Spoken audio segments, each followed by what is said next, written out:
17 তারিখে একটি notification publish হয়েছিল।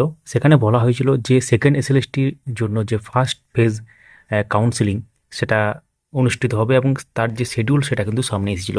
অর্থাৎ medium name, subject name, counselling date, counselling time সমস্ত কিছু সামনে চলে এসেছিল। 24 তারিখ থেকে শুরু হচ্ছে, চলবে 25 তারিখ পর্যন্ত। এবং শিডিউলটা আপনার স্ক্রিনে দেখতে পাচ্ছেন। এটা অলরেডি আমাদের সোশ্যাল মিডিয়া পেজে শেয়ার করেছি। তো আজকে একটি গুরুত্বপূর্ণ নোটিশ সামনে এসেছে। নোটিশ বললে ভুল হবে, স্কুল লিস্ট সামনে এসেছে। অর্থাৎ এই যে কাউন্সিলিং হবে তার জন্য ওয়েস্ট বেঙ্গলের বিভিন্ন জায়গার যে স্কুল লিস্ট সেটা কিন্তু সামনে এসেছে। হয়তো অনেকেই নিজের পছন্দ মতো স্কুল পেয়ে যেতে পারেন, সেটা সম্ভাবনা আছে। তো চলুন তাহলে দেখে নেওয়া যাক স্কুল লিস্ট পুরোটা। বাই দ্য ওয়ে, অবশ্যই আমাদেরকে সাবস্ক্রাইব করে রাখুন বা ফলো করে রাখুন। আমাদের ডেসক্রিপশন চেক করবেন যারা ইউটিউব থেকে দেখছেন, এবং হাইপ বলে একটি অপশান আছে কমেন্ট সেকশনের উপর দিকে থাকবে, দেখবেন। ওটাকে কাজে লাগাবেন, ভিডিওটি ছড়িয়ে যেতে সাহায্য করবেন। এবং যে পিডিএফটা আমরা দেখাবো এখনই, সেই পিডিএফটি অলরেডি আমাদের টেলিগ্রাম চ্যানেলে দিয়ে দেওয়া হয়েছে।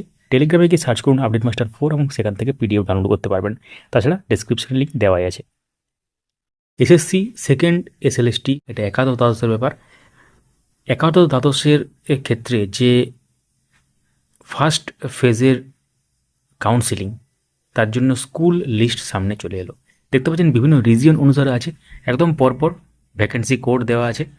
এবং তারপর যেসব স্কুলে ভ্যাকেন্সি আছে সেসব স্কুলের মোটামুটি নামগুলো আছে আর কি।